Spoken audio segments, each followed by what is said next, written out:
As usual, let us start our Dhamma talk by saying Namo Tassa 3 times. Namo Tassa Bhagavato Arahato Samma Sambuddhassa. Namo Tassa Bhagavato Arahato Samma Sambuddhassa. Namo Tassa Bhagavato Arahato Samma Sambuddhassa. The subject of today's Dhamma talk is how to search for a noble friend, noble or a good friend. In Pali we call Kalyana Metta, meaning a good, virtuous person wishing for one's welfare and prosperity. A good friend is highly essential for the worldly and spiritual progress. If one is devoid of a good friend and associate with false and treacherous persons, one's life is not only unprofitable, but will meet with disaster. To cite as evidence, during our Lord Buddha's lifetime, there lived at Benares in India a wealthy multi-millionaire named Mahadana. Instead of studying and learning education, professional or business management for his livelihood, he squandered all his riches in pursuit of sense pleasures with a group of evil and treacherous companions. As the time passed on, his wealth became exhausted, and he had to lead a life of destitute beggar. In this connection, our Lord Buddha commented as follows. 1. If this person, if he had exerted in his first youthful age in association with good friends on business and trade, he could become a top-grade rich man in Benares. If he had joined the Sangha order and my teaching Buddhism and strived, he could have attained arhathood, the holiest attainment, free from mental defilement. Buddha said, number 2, if this person made an effort in his middle age of social life, he could become a second-grade rich man and my teaching, if he joined the Sangha order, he could achieve 3 stages of path and fruition, and he can become a noble anagami person. And number 3, if he could only repent in his third final stage and strive, he could become a third-grade rich man in worldly life, and if he joined the Sangha order, he can attain Sakadagami in my religious order, attaining 2 stages of path and fruition. Now, let us continue to make a note of the conversation between our Lord Buddha and his attendant Venerable Ananda. At one time, while Venerable Ananda was contemplating in seclusion, it occurred to his mind that to associate with a noble friend can result in half accomplishment. He then expressed his thought to the Lord Buddha to get the right answer. The Lord Buddha rejected, saying, Ananda, do not say so. Then he continued, Ananda, in this world, by association with a noble friend, one can achieve full accomplishment. Indeed, by approaching the noblest of the noble friends like me, beings attain liberation from afflictions of old age, sickness and death, and also freedom from rebirth and woeful states. Father, let us take a lesson from the Lord Buddha's discourse on 4 kinds of friends as recorded in Samyutta Nikaya Metta Sutta. While our Lord Buddha was residing in Jetavana Monastery in Savatthi, a celestial deva approached the Lord Buddha in the middle of the night and put forth the questions as follows. The celestial deva asked our Lord Buddha, "O Lord Buddha, 1. Who could be a good friend for a traveler? 2. Who could be a good friend in one's home? 3. Who could be a good friend in social or business dealings? And 4. Who could be a good friend for the future rebirth?" The Lord Buddha answered the Deva's questions thus. Buddha said, "O Deva, one who accompanies the traveler on the journey offers both physical and moral support, which may alleviate tiresomeness on the way. And at home, parents are noble friends because the mother has to bear the fetus in her womb and the father has to provide all the requisites. From the time of delivery, parents have to nurture the newborn through all the milestones of age, breastfeeding, teaching all the worldly education for proper and moral behavior, providing all necessary requisites of life to their utmost. And number 3, good social friend or business associate is one who is helpful in times of need, both materially and psychologically, or who reciprocates in good deeds and work for mutual benefit. Selfish and one-sided exploiter cannot be taken as a true friend.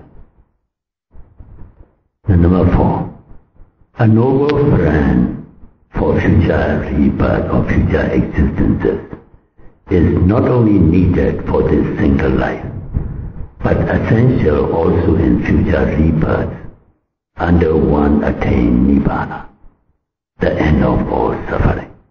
Hence, the wise used to say, always be prudent. Let us continue to study the Lord Buddha's exposition with regard to this fact about a noble friend for the future rebirth. Practicing personally with noble intention of dana, that is, generous offering of gifts and requisites, sila, observance of moral virtue, bhavana, contemplation, etc. Paliwa punya kiriya vatu, the 10 skillful practices, abandoning the unwholesome deeds. One can only be at peace when one has these 10 noble friends for future rebirth as companions.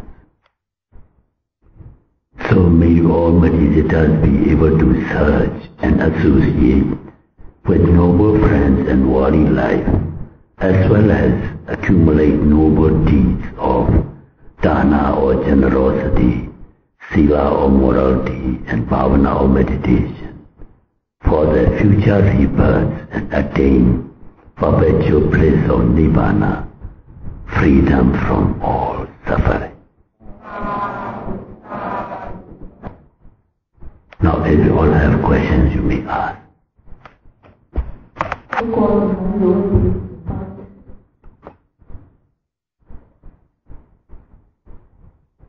If you have no question for the moment, let me a little bit elaborate about this talk, this important aspect of the noble friend for future rebirth, of the future, means here as described in Pali Punya Kiriya Vatu, or otherwise it is Dasa Kusala Kamapata, and Abhidhamma we call 10 wholesome deeds or 10 wholesome actions. Because as you all know, our basic teaching of our Lord Buddha is law of karma, cause and effect. Good begets good, bad begets bad. So all the evil actions a person does, one will have to experience or bear the evil consequences in the future, or even in the present. So good deeds one must experience good consequences in the present and in the future. So it is important to note these. That's why Buddha personified or emphasized these 10 wholesome deeds or actions as one's best friend, not only for the present but also for coming future existences and the samsaric chain of life. Why are they so important? Because just now Buddha has personified these 10 wholesome deeds as noble and wise friends. Noble and wise friends always support one both materially and psychologically in one's adversity in life, and always it's support for one's progress, one's welfare. So also these 10 Punya or wholesome deeds, or good wholesome deeds, are like these wise and noble friends. It is the support for one's life and future existences to gain pleasurable rebirth, and even in pleasurable rebirth and high strata of social status. So that is why they are important. To associate with them means that what Buddha means is to practice or to conduct oneself and accumulate these good effects or good karma, good results of these 10 wholesome actions. And what are these 10? Punya, Kriya, Uddhava, Dasa, Kusala, Kama, Buddha. What are these 10? 1. Dana or generosity. It is, you all are familiar with it. We Buddhists are, in this way, in generosity, we are very advanced. So everybody is familiar about generosity or dana. Meaning, honoring with gifts to those objects and persons that are worthy of honor, worthy of reverence, worthy of respect, by offering with gifts or sharing whatever we can with those needy persons. These are all generosity or dana. What are the objects that are worthy of honor or worthy of gifts? Of course, for us, Triple Gem, our Lord Buddha, Dhamma and Sangha. These are the objects of worthy of honor, worthy of gifts. And those needy persons are those who are needing and at least in 4 basic requirements. We humans are the most civilized creatures on this planet. So we need for our sustenance, decent living, at least 4 essential requisites. We must have something to eat. Buddha said, Sabhi Sada Ahara Tidika. All beings, they have to rely on nutriment to sustain their life. So we must have some food to eat. Then we are civilized creatures, we cannot go around naked. We must have some clothing to put on to cover our shameful past or to protect us from the harassment by those insects or weather conditions. So we must have some clothing to put on. Then we must have some place to dwell. We've got to live in a dwelling place. And since birth, we are prone to sickness. When we are sick, we need medical attention. So at least, even if not luxury luxurious offering, at least these 4 essential requisites, we have to share with those who are not fortunate enough like us, whatever we can. So that amounts to all dana. So what benefit we get by having this dana or generosity? Just simple offering of food. Buddha said you are like offering 5 benefits to the recipient. So you get the corresponding 5 benefits in return. Because law of karma, working of karma is very just and impartial. What you sow, you can reap. What 5 benefits by gaining just offering of food? Buddha said, ayong deity. By offering food, you are offering like a person's life. Because all living beings have to rely on food for their sustenance of life. So by offering food, one is offering life. So the corresponding benefit you get is longevity and your existences. You live long or you put up to the age limit. The number 2 Buddha said, offering of food is Sunanda. Sunanda means you are offering beauty. Yes, if a person is starving in lack of food or lack of nutrition, one cannot be very presentable. And when replenished by food, one's beauty returns. So Buddha said, offering of food is like offering of beauty. So you be beautiful in every existence as a result. And number 3, Buddha said, offering of food is like offering of happiness. Sunanda. Yes, Buddha said, Jagaja Paramam Dukkha. Hunger is the worst of all suffering. We think that this suffering is bad, that suffering is bad. But this hunger, unless you can appease your hunger, is the greatest suffering. So by offering food, you are offering or relieving one's suffering from hunger. So this Buddha said is like offering of happiness. So you'll be happy in every existence. You don't have to worry anything about food. Even in times of difficulty or natural disasters, you somehow get your fill in the stomach. And therefore, Buddha said, Balandeti. Offering of food is like you are offering strength and energy to the recipient. So you be strong, healthy, and efficient in every life. And number 5 is Paripanandeti. Paripana means wisdom. By offering food, you are like offering wisdom. That too is understandable. When parents send children to the school, they have to feed before they go to school. They had even to provide with different boxes or pocket money to eat at the recess hours of the school. Because when the person is hungry, one won't be able to concentrate on one's lesson. So our devotees come and give us food here, and that helps us, our meditators and Sangha, to meditate, to do meritorious deeds. And we can develop wisdom. If our stomach is empty and hungry, we won't be able to establish concentration and develop wisdom. So Buddha said, offering of food is like offering of wisdom. So just simple offering of food, you gain these 5 great benefits.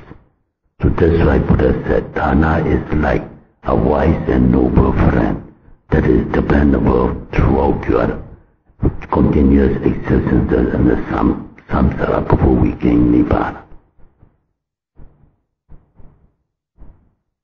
And number 2, second punya kiriya vatu, second wholesome, skillful, meritorious deeds, sila or morality. For a person who proclaims as Buddhist, we must observe at least 5 precepts. If possible, some occasions like our meditators here while they are in a retreat, they are observing 8 precepts. So also in Buddhist countries, 4 days a month on full moon days, new moon days, and 8 waxing and waning days of the month, they observe 8 precepts on making it a special occasion. Anyway, minimum at least 5 precepts. Though this precept is 5, it is always praised by Buddha and noble persons as Ariya Kanda Sila. Paliwa Ariya Kanda means this moral virtue is adored by, cherished by, highly praised by noble persons. Because it is very beneficial.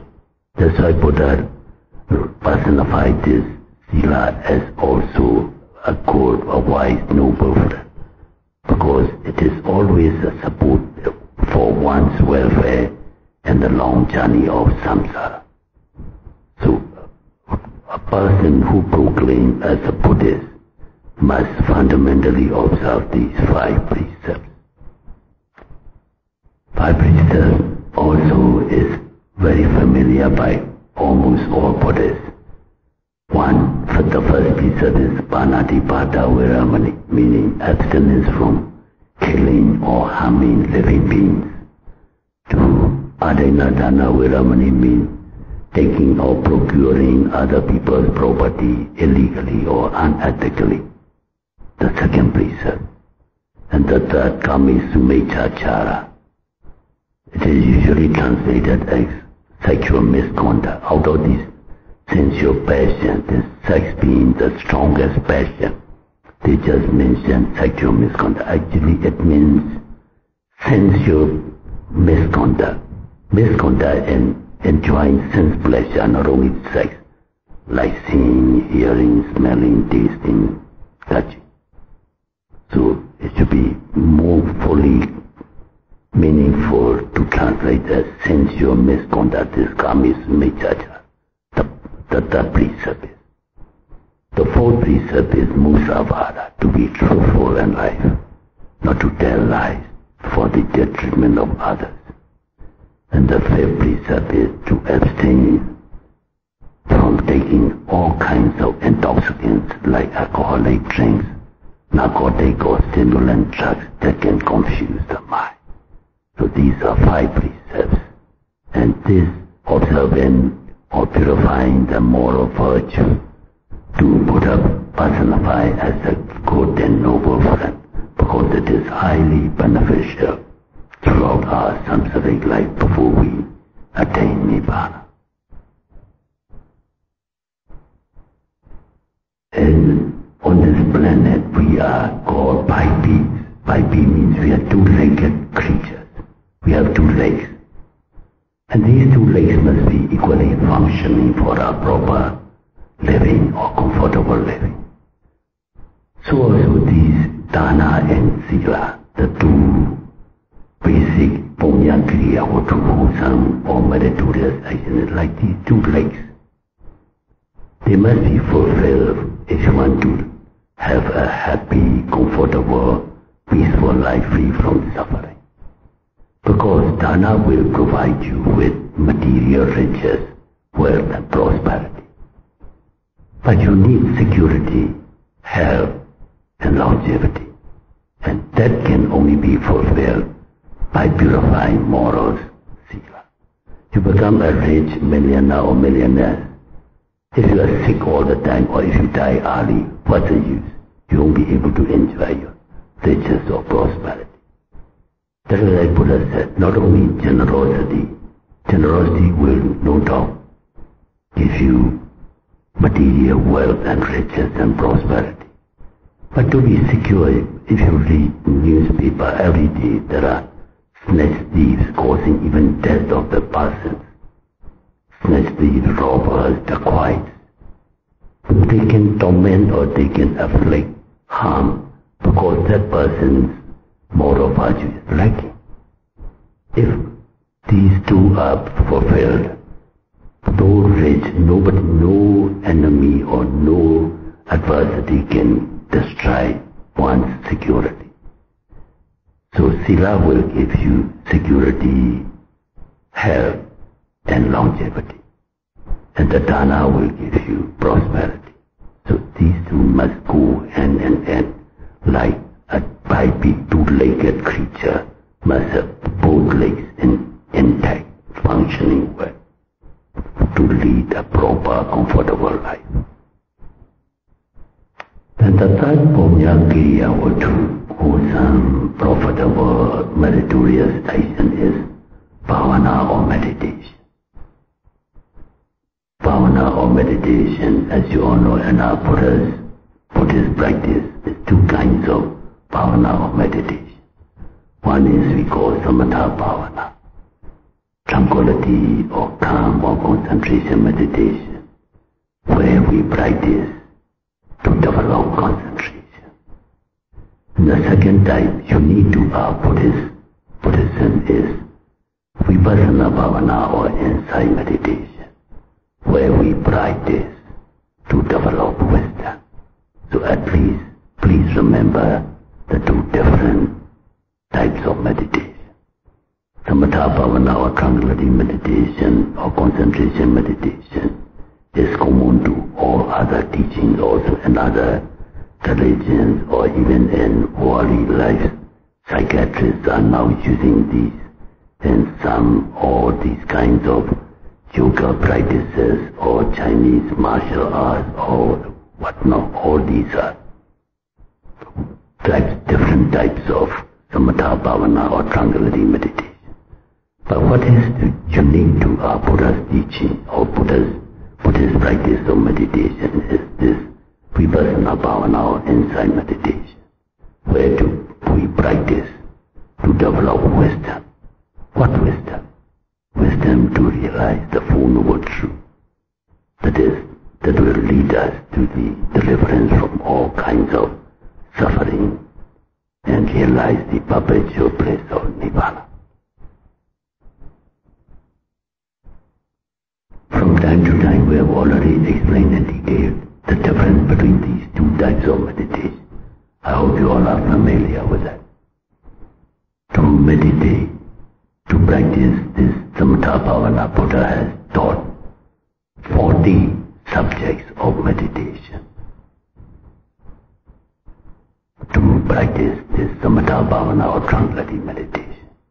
And for this vipassana bhavana or insight meditation, what our meditators here are practicing 4 foundations of mindfulness. And it is, in other words, it is also called Noble Eightfold Path. And Dhammacakkappavattana Sutta, the turning of the wheel, the very first discourse, when Buddha gave this discourse, he mentioned about Majjhima Patipada, the middle path, or the Eightfold Noble Path, is, in other words, what our meditators here are practicing, 4 foundations of mindfulness. Buddha said this is Ekayana, it is the only way to gain Nibbana, to realize the Four Noble Truths and to gain Nibbana. So those who aspire to be free from suffering and gain perpetual bliss or Nibbana must practice 4 foundations of mindfulness or this insight meditation. Then the 4th punya kriya or true, wholesome, profitable or meritorious action is apajayana. Pariva apajayana means reverence. Reverence of those objects or persons that are worthy of honor, worthy of reverence and worthy of respect. Of course, for all Buddhists, we have a triple gem, the most precious in this world and the world beyond. Is our Lord Buddha, his Dhamma or teaching, and his Arya Sangha, noble disciples, triple gem. Then comes our parents, who have infinite gratitude on children. Our parents, then our teachers both in worldly teachers and spiritual teachers, those who have guided us to see what is right and what is wrong, so that we can lead our life peacefully, harmoniously, and comfortably. So these are the persons or the objects that are worthy of honor, worthy of respect. So if a person reveres these objects or persons revering, this is apajayana, punya, the fourth punya kiriya watu.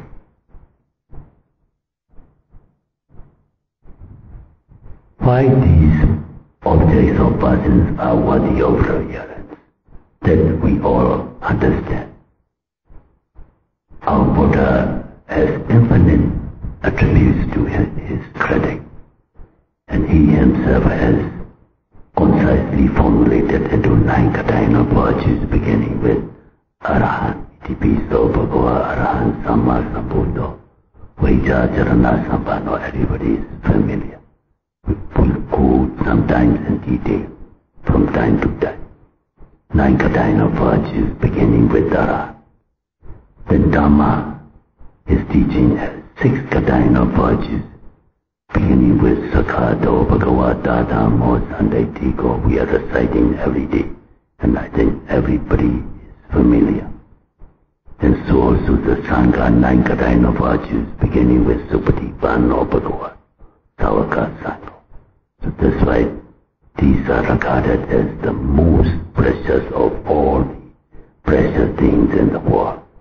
That's why we call triple gem. Triple means 3, 4 jewels or treasures for all Buddhists.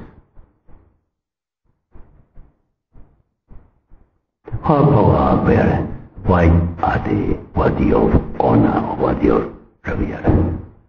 Parents do have infinite gratitude on children.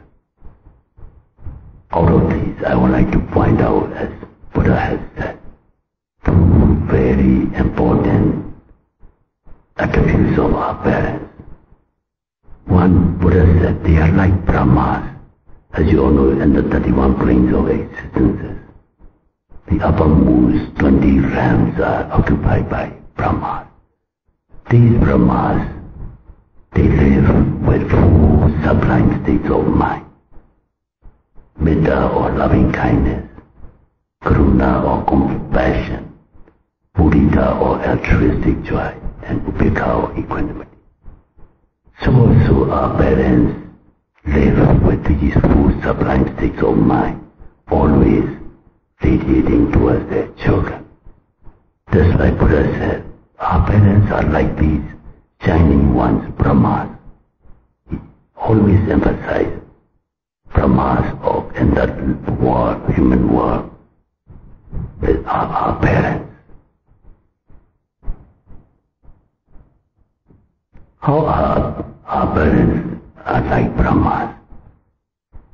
The moment they are aware that the being has been conceived in the mother's womb, especially the mother, started radiating metta, oh, the being that is I am conceiving in my womb, may that creature be born comfortably, safely, without any harm or danger, without any deformity. May that being be happy, healthy, and beautiful. And that is the echo, metta or loving kindness, that the mother is radiating towards the fetus. That is the reason why Buddha said our parents are like those Brahmas or shining ones. And when this fetus is born, the newborn baby is helpless. Cannot see what is wrong with him. He just cry and cry. He cannot even attend to his own needs whenever he passed dirty things. And the mother felt compassionate, and she had to nurture and nurse that baby to clean all the dirty things, to feed and tie, and when crying, search for the cause of any disturbance or affliction. And these are acts of compassion. Without compassion, no one can do that. All dirty things, cleaning dirty things, feeding regularly.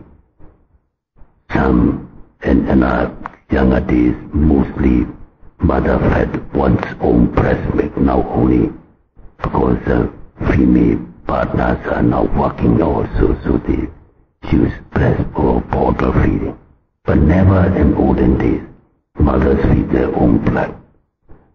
Blood, because this milk is produced from blood.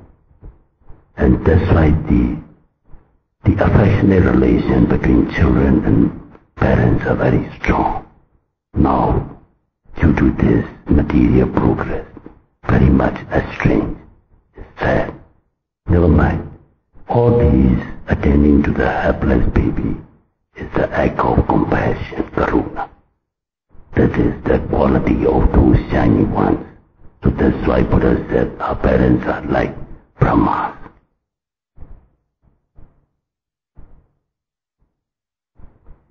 Then as the baby grows, and when it can do life milestones, the baby can crawl, they can be trod, or would smile or laugh. The parents have to be glad, and they feel happy to see the baby growing and sent to school when successful in education, like gaining all A's, and they are very happy. They even go around boasting, oh, my child is having, in the newspaper, they're kissing the baby. And that's mudita, altruistic joy. And the welfare and the progress and the comfort of the children, parents become very happy. And that is the third quality of Brahma's mudita or altruistic joy. And when they come of age, get settled with family or business, and they become equanimous. That is the full quality of upekha or equanimity. That is why Buddha said our parents are like Brahmas. These shining beings, they always live with these four sublime states of mind towards their children. That's why our parents are worthy of honor, worthy of respect and reverence. The children should reciprocate their gratitude and honoring these. And this is apajana. It is very beneficial deed.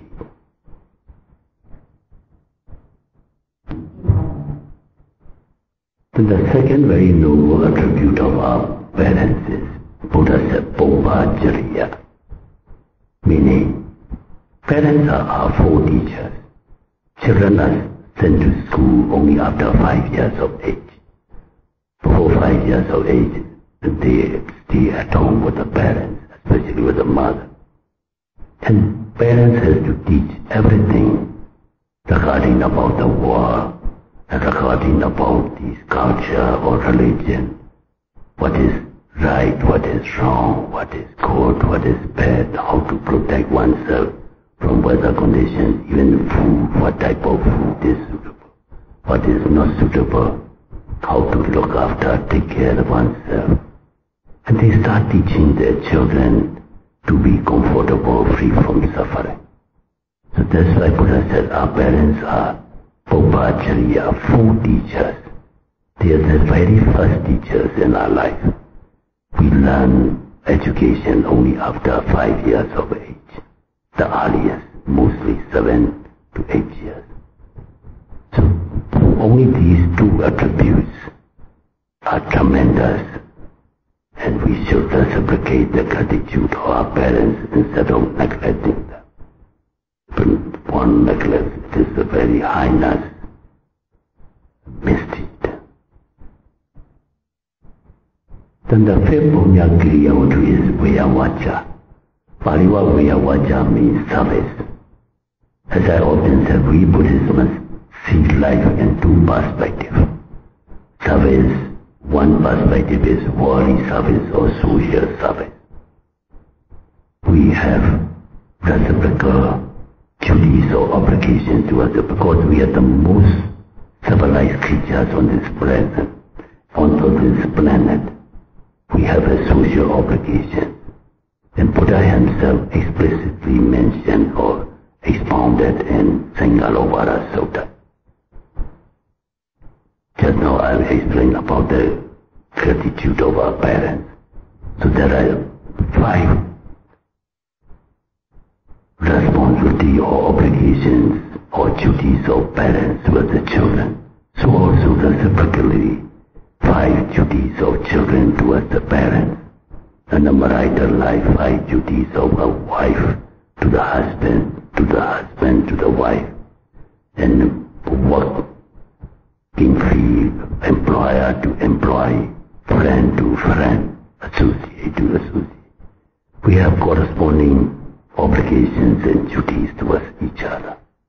So carrying out or observing these duties are what we call social service we are rendering to the society. Then spiritual service means contributing to the promotion, preservation and propagation of Buddha's teaching or Dharma. That is spiritual service. So fulfilling these services or obligations amounts to Voya Vacha Punya Kiriya Vatu. Then the 6th Punya Kiriya Vatu is Dhamma Desana. Dhamma Desana means giving Dhamma knowledge. Right now we are doing Dhamma Desana. The 7th is Dhamma Savana, listening to Dhamma talks, meaning sharing of your Dhamma knowledge. Now what I am sharing with you, and you all are paying full attention and trying to understand it out. That is the 2, 6 and 7 Punya Kiriya Vatu. Sharing of Dhamma. Sharing Dhamma, if you are able, you can speak like me, or you can contribute to the publication of Dhamma books or tapes, or in any way if you contribute for the propagation, preservation and promotion of Buddha's teaching, that is Dhamma Desana. If you pay full attention, study, learn, listen, read, and practice, that is Dhamma Savana, Punya Kiriya Vatu. Then the 8th and 9th is Patidana and Padanumodana. Patidana means sharing of merit.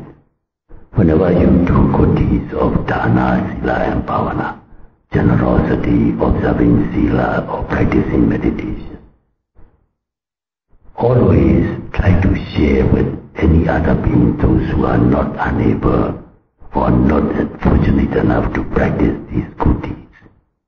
So like what we do here, along Amya means we are sharing our merits of the day. The whole day you all are practicing here, and the morning, evening we are chanting the Samadhi, and you are observing Sila, all these good deeds. When we share with other beings, that is Patidana.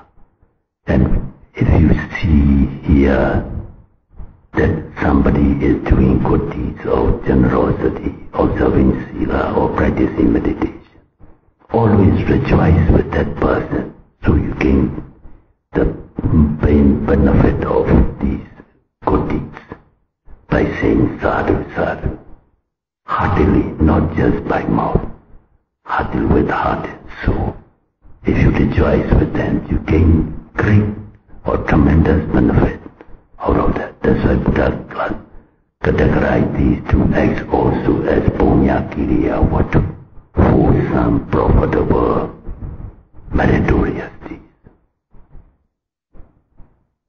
And number 10, the last but not the least, Deiti Jugama. The 10th Punya Kiriya Vatu is Deiti Jugama, meaning strengthening of one's view. That is same as in Noble Eightfold Path, Samadhi, to have the right understanding and right view. That is same as Samadhi. Punya Kiriya, 10 Punya Kiriya Vatu, Deiti Jugama. Because we act in 3 ways. With the mind we think, with the mouth we speak, with the body we act. Mental action, verbal action, bodily action. Out of these 3, Buddha said, Manobobanga Madama. Mind is the forerunner of everything. So if you are taught if your understanding is wrong, then your speech and action cannot be right. It will go wrong. Then you suffer, and you create problems and complications in life. You suffer.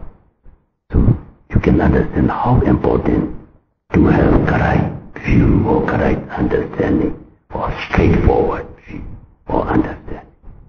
So that is why Buddha has put in this Titi Chukama, the 10 Punya Votu.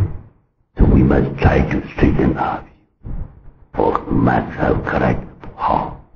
By listening or by reading and by practicing, by affirming or confirming our theoretical knowledge with practical exercise, like what our meditators are doing. You all are paying heedful attention to talks.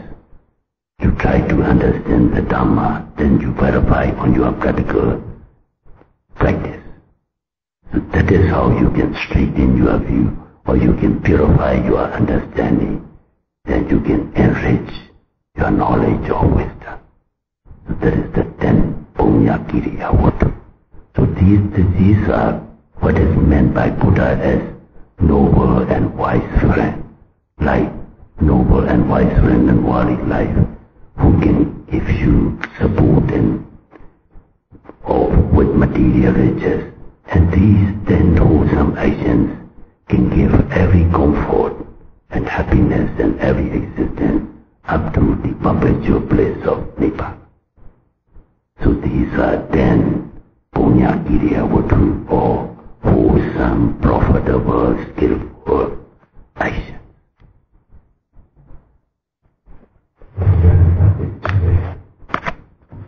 In the name of